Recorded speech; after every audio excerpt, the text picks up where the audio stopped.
Hello, everybody. Leah here from my sewing room. I had an inkling that we should have Serger week because I felt like serging things today. So I'm going to talk you guys through the different sergers we have here in the building and do some of the stuff that I would do either from a sales demos perspective or the questions we get asked the most frequently. We have a variety of sergers at a variety of price points, and they'll mechanically, for the most part, do some of the same things or all the same things. There's a couple changes when you get, you spend more, you get some more bells and whistles. That's what we're going to talk about for the most part this week. So, you guys ready to do some serging today and learn about parts of a serger? Okay, so the serger that I've got set up today is kind of our most entry level one in the building. And it is our Brother 3534 DT. It's the fancy model number.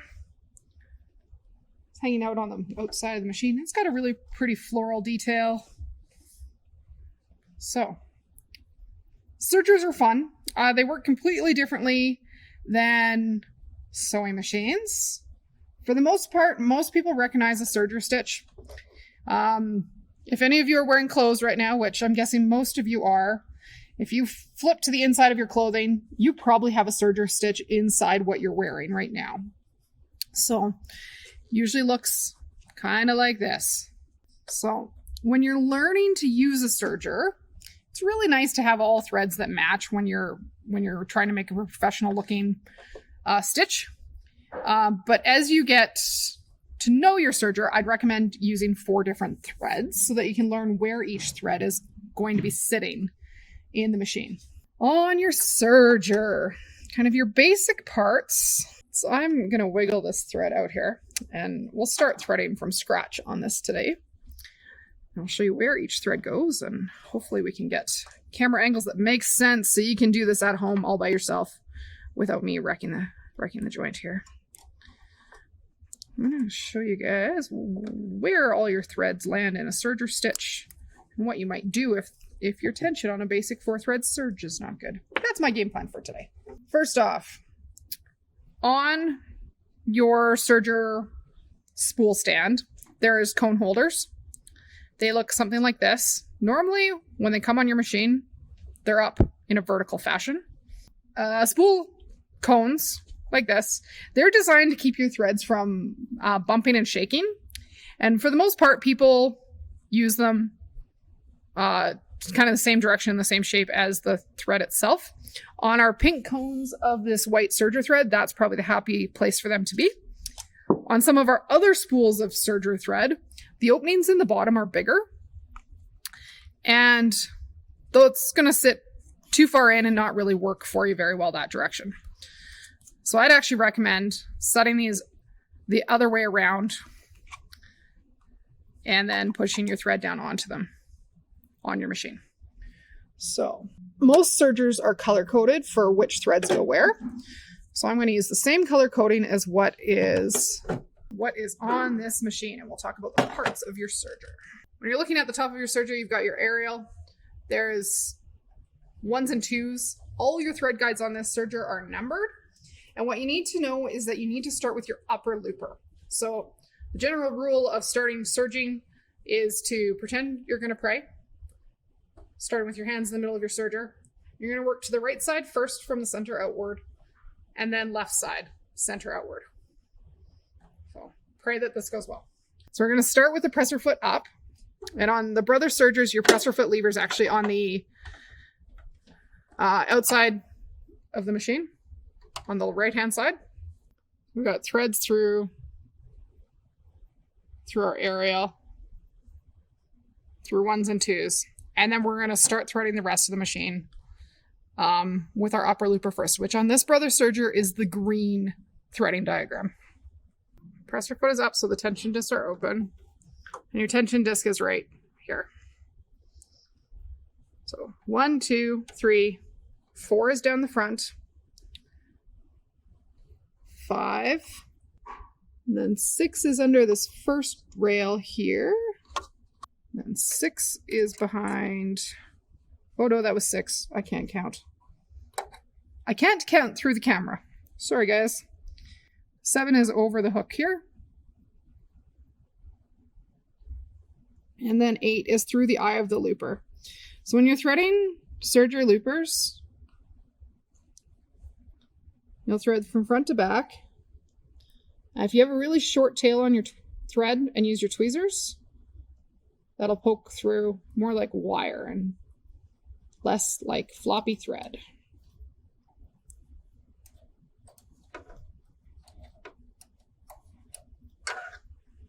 So our green thread is threaded, and we get to start again with the blue. So 1, 2, 3, 4 down the front, 5, 6 and 7 we're aiming through under both metal bars.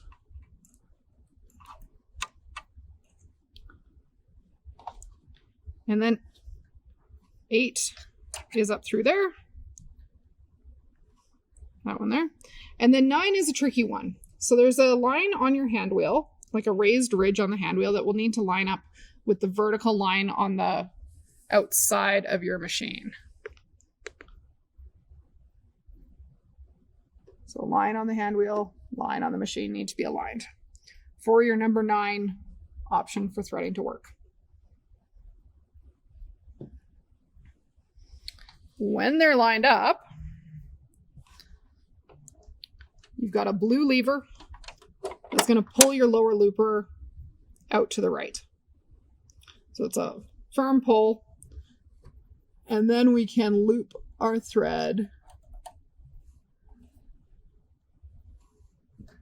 behind the little triangle-shaped guide. And then we get to go through the eye of the looper.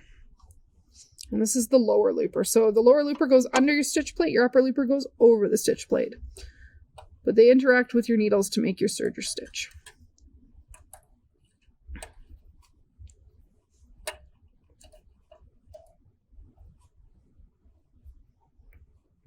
Through the eye of the looper, and then this is going to sit up and over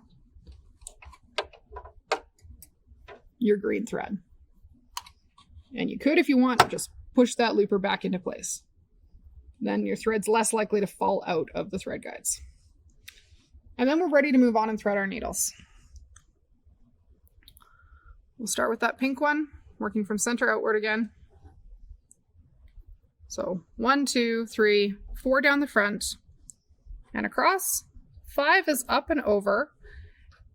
And then what this little symbol here means is that the thread in your right needle is going to the right of the little middle bar, and the thread in the left needle is going to go to the left. It'll help keep them separate and keep them from getting tangled as they move towards the needles. So behind the thread guide here, if you don't hold your tongue right, this part's not going to work.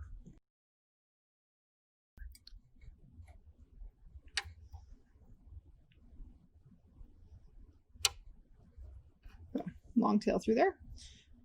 And that one's threaded. It's just going to go back behind there as well. And then last thread to thread on this machine is our left needle.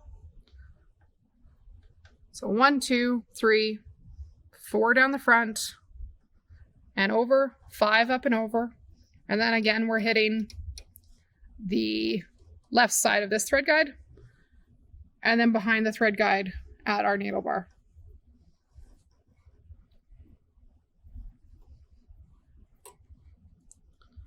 You want to keep your other thread moving where it should. But a good pair of tweezers will be your best friend here. So I'm not using the tweezers that come with the Brother Serger. I'm actually using my favorites, which are Bernina tweezers. They have a very different end on them. They're really nice to work with. So once you've got that, pull all of those threads out towards the back. You'll want to leave yourself a fair bit of tail. Good news is Serger thread is super inexpensive for the most part, so not a big deal to be using a little bit of scrap there and leaving yourself a generous tail. As you get started making a serging stitch, you don't want to just put fabric in there and go. You'll want to make sure you start with what's called a chain so that this starts making the stitch before you add fabric. You'll know right away if it's going to jam. and then you don't have to try and pick fabric out of a jam as well. So just using the foot pedal really gently and slowly.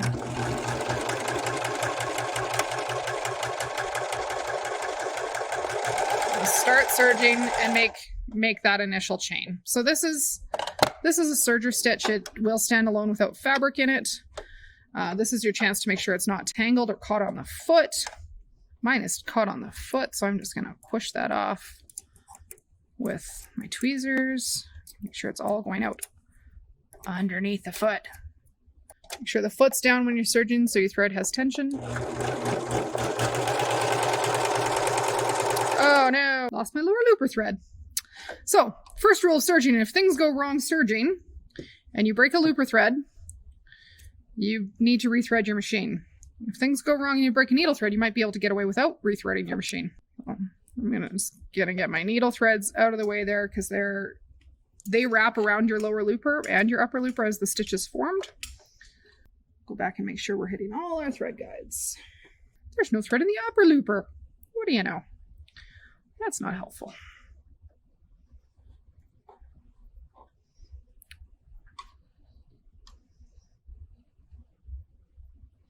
So start fresh with the upper looper.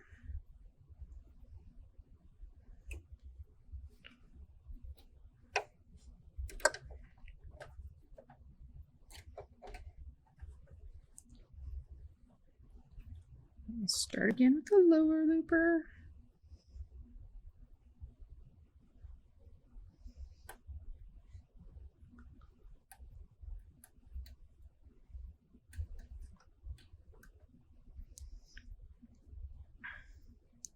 Getting to know the parts of your serger and understanding what's happening when things go wrong makes it easier down the road to troubleshoot. So even in a new owner's class with us, I'd want you to rethread over and over and over again so that you're more comfortable doing it when things go wrong. All those threads up underneath the foot again. Everybody's rethreaded. All my thread guides have thread.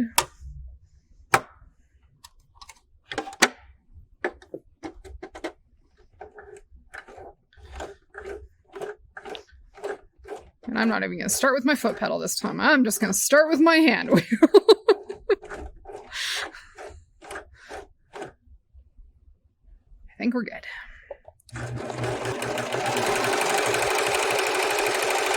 Oh, that's looking better. Look at that lovely chain. So, let's throw some fabric in there and show you what you're looking at. So when you're looking at a serger stitch, there's a couple things going on. So off the bat, as your serger runs, there's a blade that's going to cut the edge of your fabric for you. And that's going to give it a nice clean edge to make a stitch over. It's actually a two blade system. It's similar to scissors. So upper blade is moving up and down over the stationary lower blade. And it's going to cut that nice clean line so that you have a nice clean finish inside your stitch. That's going to be your happy place. Your cutting width is adjustable, and sometimes it does need to be adjusted. So this was a piece of denim, and right off the bat here, my denim is pretty firm, so it fills out a stitch pretty well. My loops are hanging over the edge of this fabric, and based on what this was serging like with just cotton fabric in it, I don't want to adjust the tension, but I might give it a little bit more width of fabric. So adjust the cutting width. I'm going to make that a little wider and then run through it again, because it could just be that the denim needs more fabric to fill the stitch.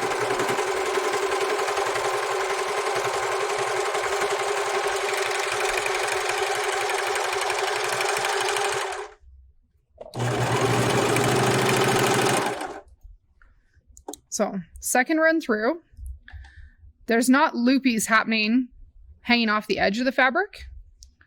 The upper and lower looper threads are meeting each other. Your looper threads need to be meeting at the edge of your fabric along the edge. So what you're looking at in here, our green thread, that first one we threaded, is your upper looper thread. It goes crisscross all the way across your stitch, and it meets your lower looper thread at the edge of the fabric. So if we flip it over, take a look at your lower looper, it goes crisscross all the way across the back of your stitch.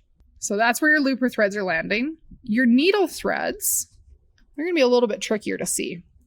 Your right needle thread is the first needle thread we threaded. It's pink, which is unfortunately not showing up great on here. It just goes up and down like a sea serpent, because I'm a super technical sewer. It goes up and down like a sea serpent, and it catches your upper looper threads on the top and your lower looper threads, just a dot of pink on the back. Your yellow thread, so your left needle thread, does the same thing. It's just catching the edge of your looper threads and making what looks like a straight line across the top, and it's just dots of thread connecting in with the back of your lower looper threads. So that's where your stitches are landing. And figuring this out is much, much easier when you're using 4 different colors of thread. If this was all white thread and trying to show you guys where everything was, it'd be super tricky. So you don't want to adjust all your tensions all at once if things aren't right. You'll want to just adjust one at a time. So this first one I did, where the cutting width wasn't really filling in properly, we have loops hanging off the edge. To tidy that up, we might flip that over. To tidy this up, you could tighten looper tensions, but you don't want to tighten both your looper tensions at the same time. I would tighten one and then the other. So tighter is a higher number on your tension units. So if I go back to that first cutting width, though, I could really mess this up. We're going to go back to that initial cutting width. And if I want this to pull in a little tighter, I could increase. I'm going to start with my lower looper tension. See if that makes a difference for me. Back to the first cutting width, because that's the cutting width I want.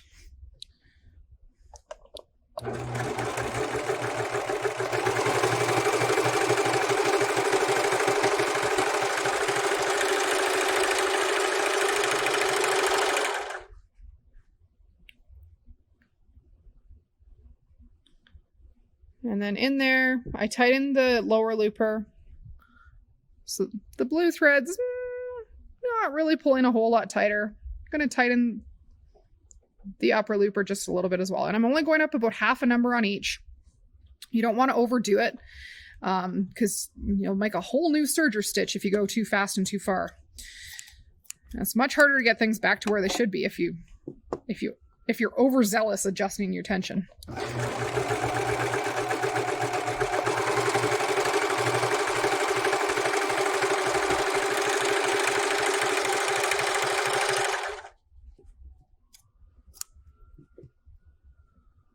So tightening both looper tensions up to about 5 from their default of 4, cleaning the edge up really nicely on there. So 2 ways of getting better tension on this stitch. One was increasing the cutting width, and one was increasing the upper tension, or the tension on your looper threads, on both of them. So don't be afraid to adjust things on your serger. Just know where your default home position is when you need to go back. The other thing that might happen to you is not enough needle tension. So I'm going to purposefully make this really awful.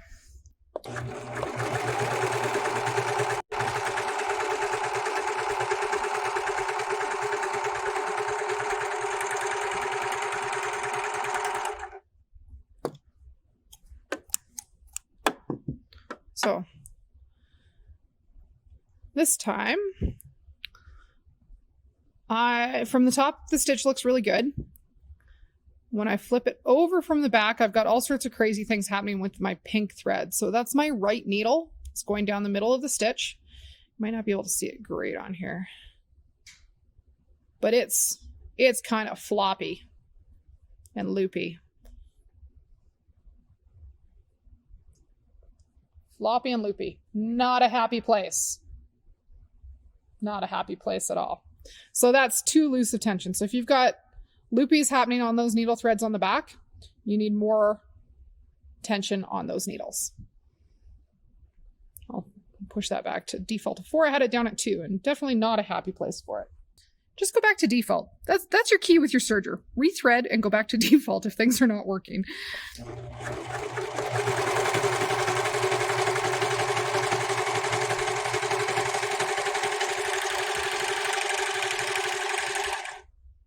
Ooh, yeah. I made that super not pretty. Good job. So this one is how lots of sergers come in when they come to see us for tension problems.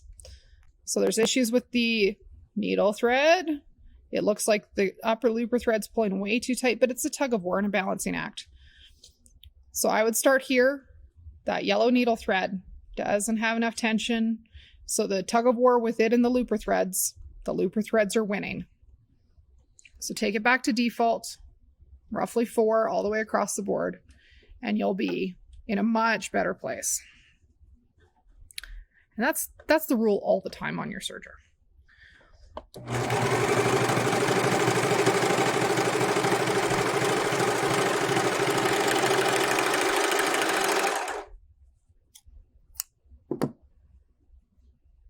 Much happier. Much happier. So, kind of makes sense what you might be looking for a basic 4-thread serge. Thread with 4 colors when you're getting to know your serger. That's my biggest tech tip for the day. The other parts of your serger that are going to matter, I'm going to pop the foot off here and talk about those briefly as well. You can change out your feet by using the black button on the back of the presser foot. I probably can't do that with my hand in the way. Hand in the way of the camera. You'll have to wiggle the foot out to the side. But the other things you're looking at here that are critical to your serger function, when you're looking at your plate on your serger, the critical parts of your stitch plate happen where the stitch is forming. So where the needles go down, there's 2 little silver pins that the needle's going to go down either side of. So right in there, that's where your needles are going down. If your needles are getting old or they're bent or they're damaged, you're going to run into issues with those needles hitting those pins. If you break those pins on your serger, you might need a new stitch plate. Sometimes they can be repaired, and there's some brands of sergers where these pins can be replaced. Other ones, you just need a whole new plate, unfortunately. But they help the stitch to slide off as it's being formed. The other thing that's right next to there is called the stitch finger. If you've got a Bernina workbook for your serger and you've been in a class with us, they call it the stitch selection lever, which is an overly complicated name for the finger that helps keep your stitch flat. So what's happening as the stitch is being formed is the threads are wrapping over the edge of this little metal bar, and it's giving the thread space to breathe and letting it lay flat. So the threads wrap over that bar to form that looper stitch on the edge. This can be removed, but that's a whole nother day's worth of videos. So we can take the stitch finger out, and then we can do other fancy things like rolled hems. That can go in and out, depending on what kind of serging you want to do. And the other thing you can do, you can also drop your knife. So there's a little gray handle down below. I'm going to turn the machine a little bit more. So a little gray handle, and we can pull that knife down. For the most part, I would recommend serging with your knife up, but there are a few specialty techniques where you will want that out of the way, such as wire-edged ribbon. But you got to start somewhere with a serger, and a 4-thread serge is a pretty safe place to start, and a place that most people recognize a true serger stitch as forming. But we get to talk about all the other fun things too, because they handle knits great. But if you're looking to get into some garment sewing or you do some home decor, a serger is going to be a lovely asset to your set of tools at home. I think that's all I wanted to show you for like basic 4-thread serge today. Kind of the basics of getting started. Don't be afraid of your serger. Thank you guys for joining me today. And if you have questions, or you need a serger, or you have an old serger that you're not friends with because you have to stand on your head to thread it, the new ones, as you can see, you don't have to get into the far side of the serger where you might have had to on a really old one. They're much, much easier to thread than they used to be. So much less intimidating. So thanks guys. Be safe, be kind, be calm, and we will see you tomorrow.